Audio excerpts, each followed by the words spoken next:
Well, hey guys, welcome back to another episode of We Got Balls. And Scott, we got a serious topic for today. We're going to be talking about sexual harm versus sexual abuse. And so usually we start out with some, locker room banter and some jovialness and some ha-has, but not today, because this is a topic that a lot of guys have come to us about and have really been very vulnerable with. And we want to invite you to a place of openness and curiosity around your body, your desire, your heart, and get real curious about what does sexual harm look like and what does sexual abuse look like and how can we tell the difference between the two. So stay with us. That's it.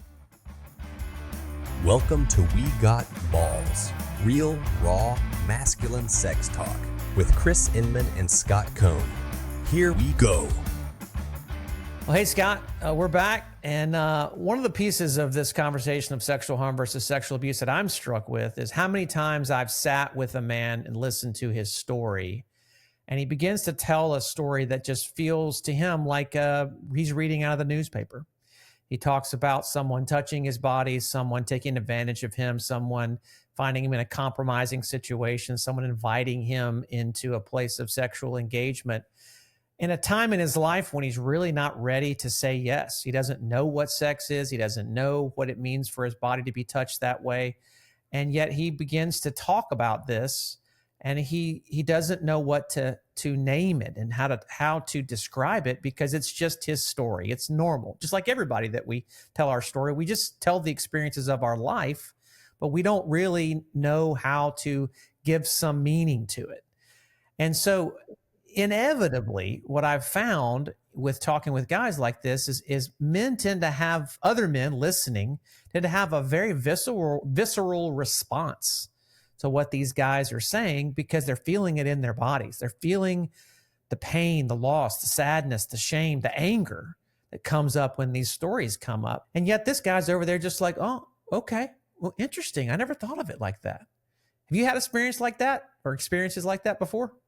Oh, yeah, all the time. In fact, one of the principles that we like to remind guys of in terms of engaging their story is you really can't engage your own story. You can write it out and you can share it. But in terms of engaging it, you need the help of other guys who can see things that you cannot see. And the thing about our stories is we don't tell our stories as truly as we could in the beginning.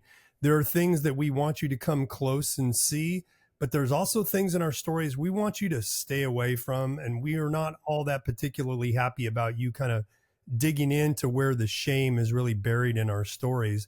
And so it takes the help of other kind, wise guides, as well as other men who can ask you really curious questions like, do you think that maybe your father was jealous of you for being closer to your mother than he was? Or do you think when your older brother showed you pornography before he started to get you to masturbate him, he may have been grooming you, right? And suddenly we give a guy some language to describe what he couldn't put words to, and it starts to help him make meaning out of what had happened to him. Because prior to that, he just thought, well, oh, my brother showed me how to masturbate, and it felt good, and we did it a lot together for a couple years, and then my brother didn't want to do it anymore, and I just thought I was the one that was weird because I wanted it to continue. And so what's been really helpful lately, and was really inspired by a podcast that Adam Young did on your sexual story, was to think about the category of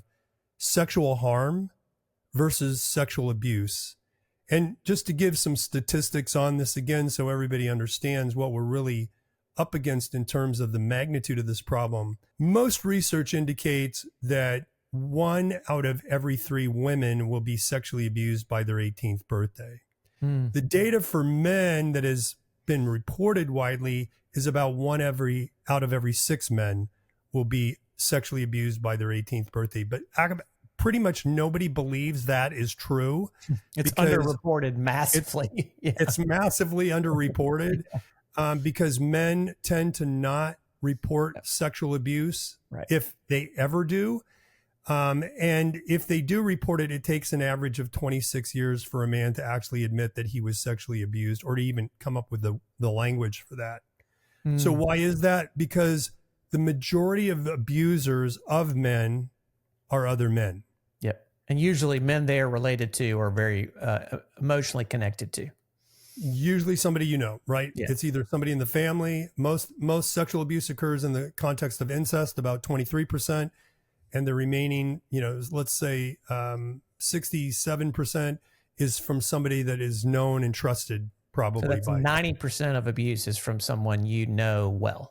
At least 90. It's more about 95. Only 95. 5% is stranger abuse. All right. So the violation of trust, betrayal is almost always involved in sexual abuse of anybody, but particularly for men because it happens in the context of a relationship with another man. And so men don't report that. Men don't self-report that I was sexually abused by a dude because I don't want to face the reality of that. Maybe I got an erection when I was abused. Maybe I had an orgasm. Maybe I liked it. Maybe it felt good. So it's underreported. Most experts agree that probably the figure is the same for men as women. About 1/3 of men will be sexually abused by their 18th birthday. But that's the category of abuse. So when we're talking about abuse, let's be specific about this. All sexual abuse is sexual harm, but not all sexual harm is sexual abuse. Okay, so when we're saying that, let's be really clear. So when we can talk about any painful experience involving sexuality, any shaming or traumatic or memorably bad experience involving sexuality, we can put that pretty much universally in the sexual harm category. So that way, if you're looking to tell your story and you're trying to talk about your sexuality in a way that feels shameful or bad or disorienting or disconnecting, sexual harm is safe. So what elevates that an activity or an experience from sexual harm to sexual abuse? Yeah, so the two categories to think about here that Dan Allender proposed in his book, The Wounded Heart, and follows up in the Healing the Wounded Heart book, both excellent resources for sexual abuse, is two categories. One would be sexual interactions, and the other is sexual contact. So sexual interactions are a little harder to pin down for people because they may not really realize that it's a sexual interaction. It may be your father making a comment on your developing body, or your mother telling you, hey, you've got a bulge in front of your jeans there. Maybe you should get some looser pants. That's a sexual interaction that is really an inappropriate boundary for a parent, for that example to cross.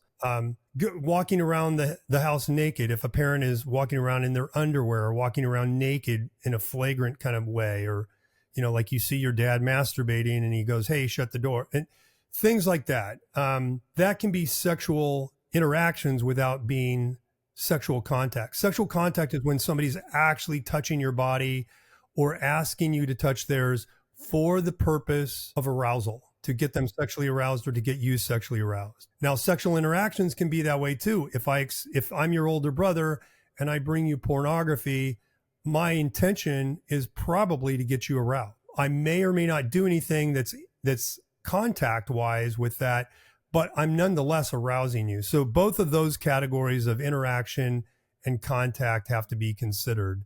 So let's take that idea of porn, of first exposure to porn, and really figure out for different guys in different scenarios how that may have been just sexually harmful or may have been used to be sexually abusive. Because I know a lot of times when we would listen to stories of guys, they're talking, well, I found my dad's porn stash in the nightstand, right? And so we stole it and we used it, and me and my friends used it, and we masturbated to it. And then that was just this experience of, okay, it was kind of negligence left out, or maybe left so that he could find it. Like you said in a previous conversation, maybe a parent left a porn magazine in the basement knowing that you would find it, and he didn't want to have the sex talk, so he just left some porn out there for you and thinking, oh, well, this will take care of it. He'll see what sex is.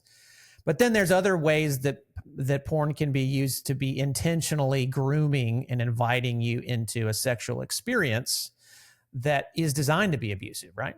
That's right. So, and I think that's where you have to consider what was the intent.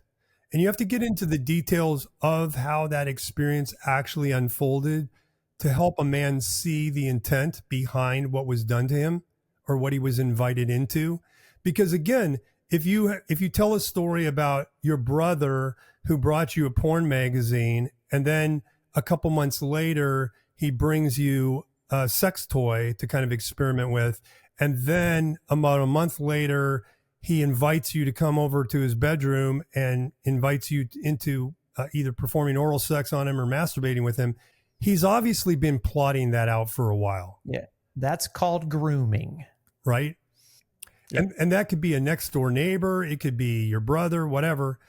And you've got to be able to write that story out in specific detail so that when you share that, other guys can ask you questions about that. What do you think he was getting at by showing you that porn when he first showed you the porn? Because it ends up over here with a, oral sex episode. Do you think he was thinking that in the beginning? Why or why not? And inviting guys to be curious about what they probably already know is true in their body. And that's hard because I think when we're telling stories, A, memories are foggy. B, there's so much shame in a lot of these stories that the default is to make it my fault.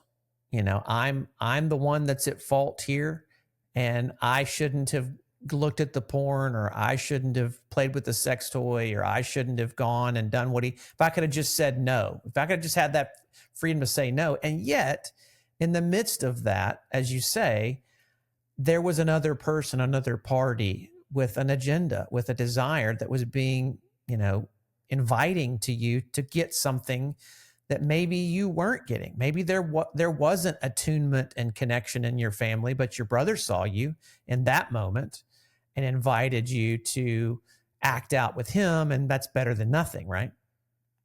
Yeah, exactly.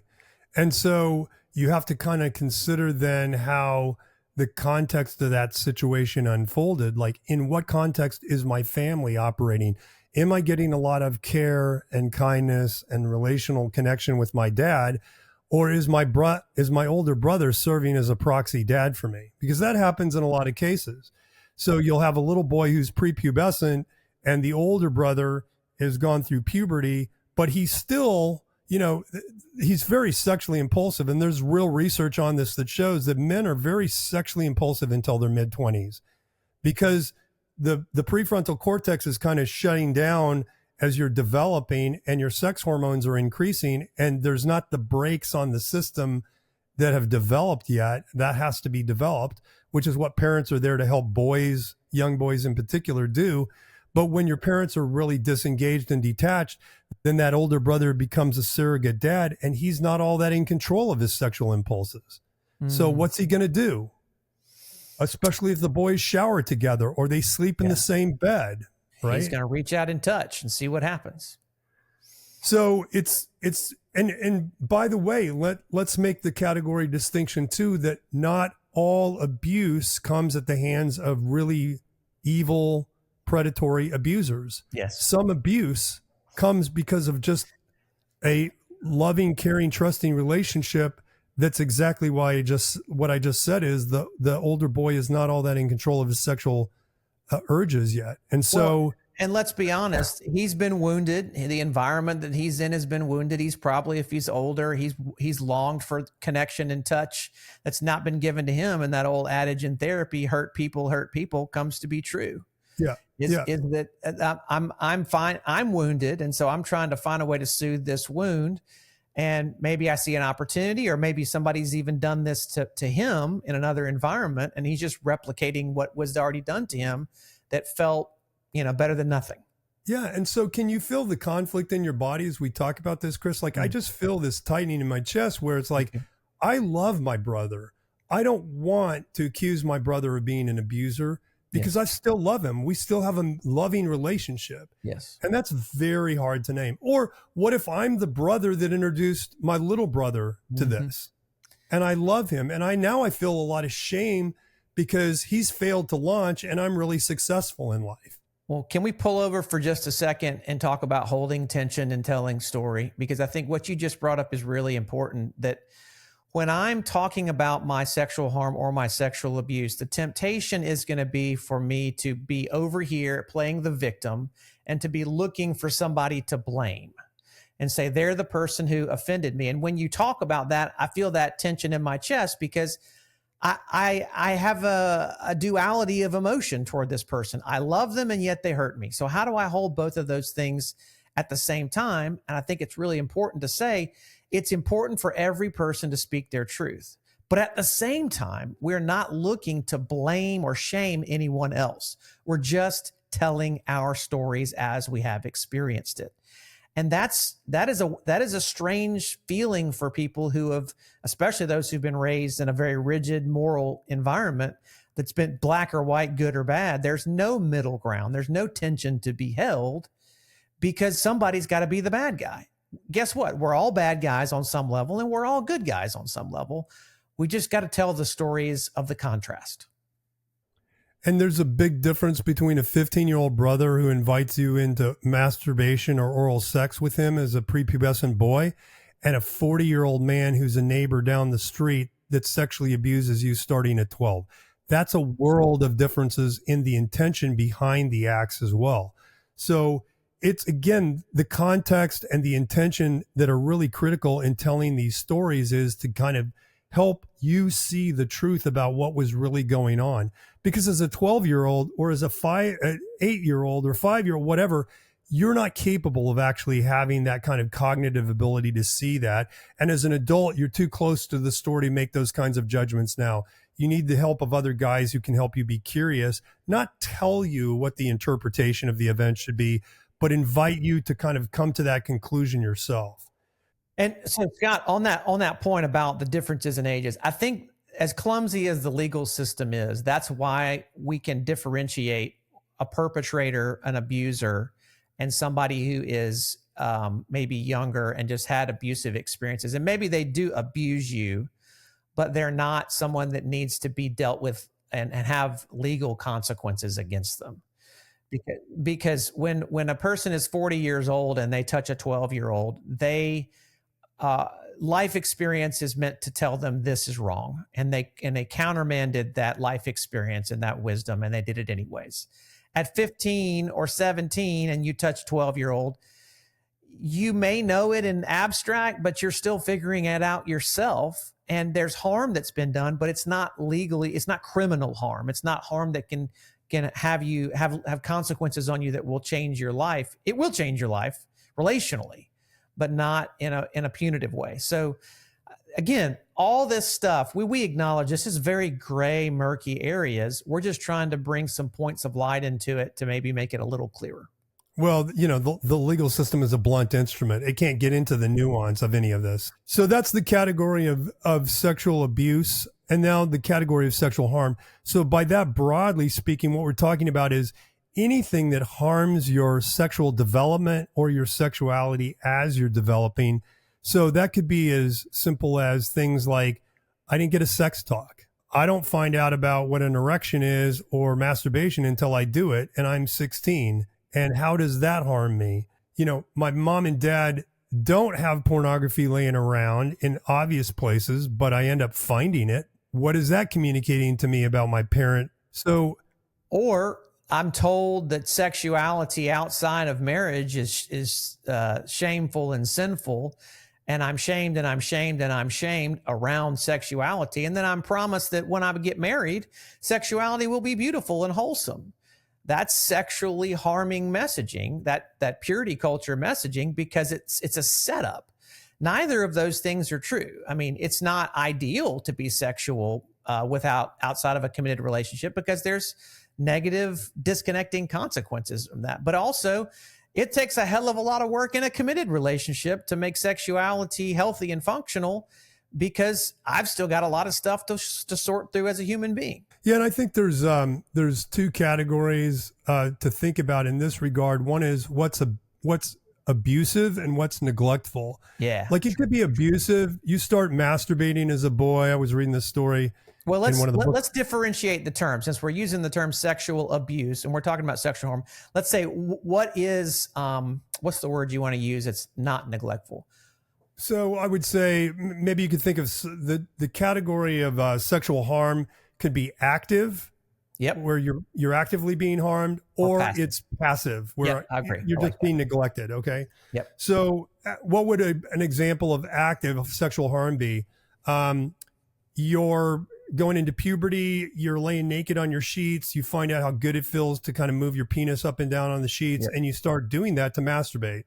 And at one point, your dad walks in after your mom has changed the sheets for the 15th time that week and says, I'm tired of you jacking off and getting semen all over the sheets. You're going to have to stop doing this. Yes.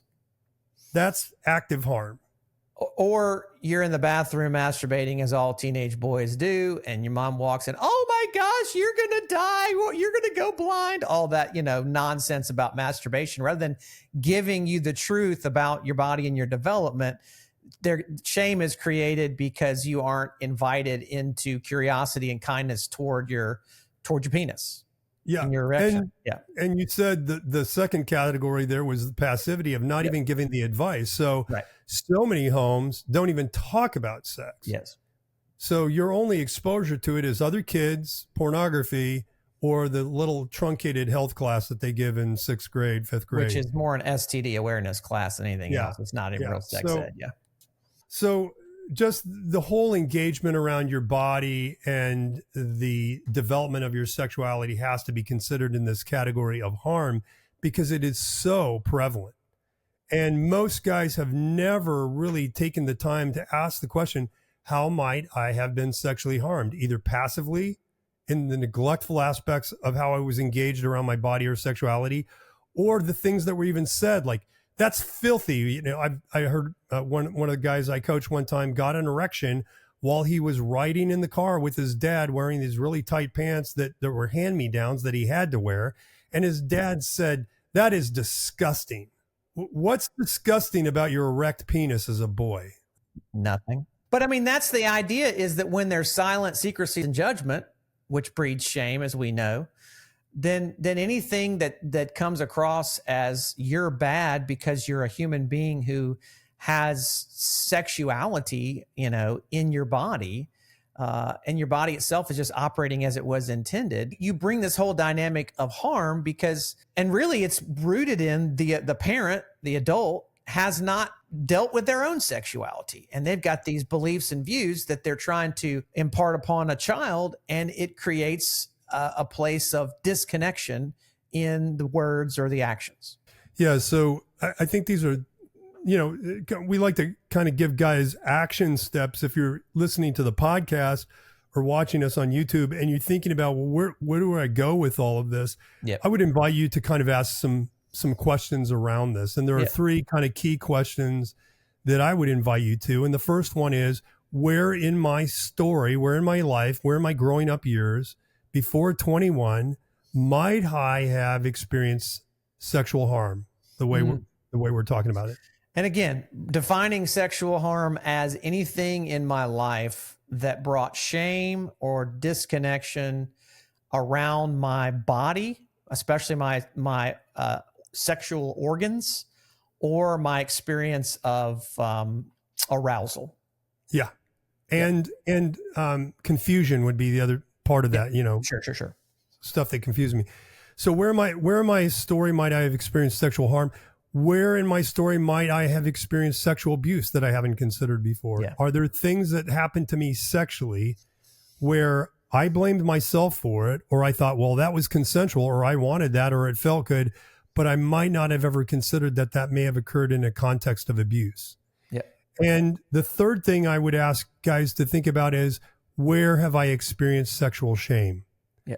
Because those 3 questions will probably get you a pretty good understanding of kind of the trajectory of your sexuality, the development of your body, and how you began to incorporate that into your view of yourself and how to relate to others. So say more about the sexual shame piece, Scott, because I know we've talked about that in different episodes, but we've talked about sexual harm and sexual abuse. Why is it important to ask about where I've experienced sexual shame when I'm trying to tell my story? Well, that shame is an indicator, like all emotions. Emotions are indicators. They're signals to pay attention to something. So when you feel a lot of sexual shame, as you look back over your sexual development, your body, your penis, your story of how you began to masturbate, look at pornography, how you began to sexually interact with other people, where you feel shame is an indication in your body to pay attention to those particular scenes or vignettes that are coming up. Because there's something of harm there. There's something of abuse there that maybe you're being invited to look at a little more closely. And I think in this work, it's really important to talk about these things because these are the things that we carry with us, as you mentioned earlier, for, I think the average was 26 years, right? So if you think about that, some guys carry it for a decade and some guys carry it for 50 years.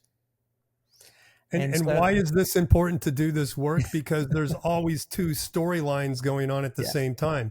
Your current sexual struggles are built on the foundation of your past sexual struggles, or where you have been harmed, where you've had abuse, where you felt sexual shame. So if you want to understand and make changes in what your current behavior is, you have to get curious about what's happened in the past, because all your brain does is anticipate future events based on analyzing the current event, comparing it to a catalog of all your memories in the past, and projecting what's going to happen next. So in your sexual story that's going on today, all of those past events of harm, of abuse, of shame are somehow being triggered and possibly repeated in how you're acting today. And I think especially as we get older, you know, it's really easy to ignore those experiences when we're young because we think things are going to get better. And yet the struggle continues as we hit midlife and beyond, and they're still there. I'm still wrestling with these things that happened 20, 30, 40 years ago. And why won't they go away? I thought they would just leave as I got older. And yet they, even for many people, myself included, they get more intense as time goes on. They require more work and more focus and more care. You know why they won't go away? Why? Because when they happened to you originally as a little boy, you had nobody to talk to about them.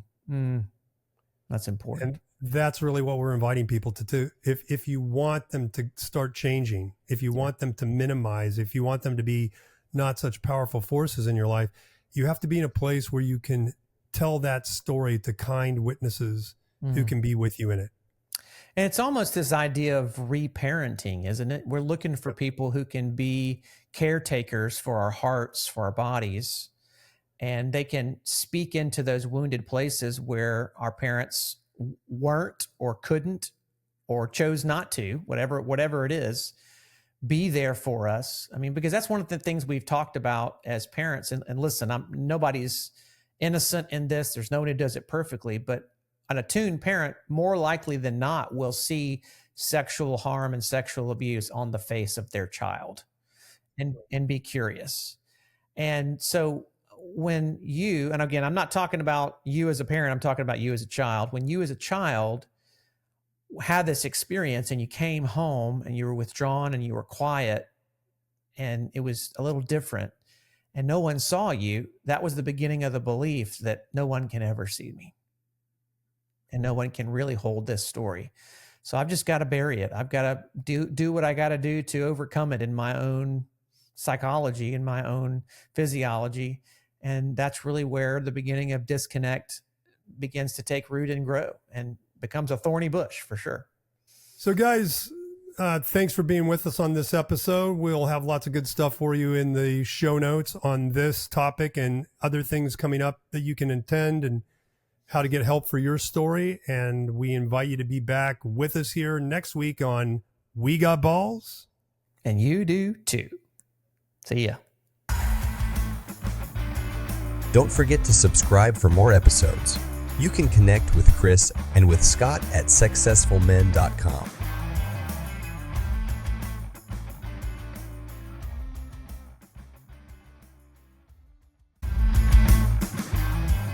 Hey, Scott, there's a lot of people out there who are asking, how can we get to know you guys better? So what's one of the ways that guys can really connect with us personally and have a personal interaction with us and the guys that we work with? Yeah, we made it really easy, Chris. You have to just go to successfulmen.com, SEXCESSFULMEN.com. Isn't that witty? And Oh, it's so sexy. And at the top of our website, there's a little button that allows you to book a session with us, an introductory session with either you or me. So we would invite you guys to visit our website. Just click on that button, set up a time to meet with us on our calendars, and we'd be happy to talk to you about what we do to help guys find new freedom from their unwanted sexual struggles. And the biggest benefit is the connection. I mean, we talk about that all the time in our conversations. Having connection with real people. This content is great, but it's impersonal. So click on successfulmen.com, connect with one of us, and see how you might better connect with other guys as well who can help you on your recovery journey. The opposite of addiction is not sobriety, brothers. It's connection. Boom. That's what it is. Mic drop.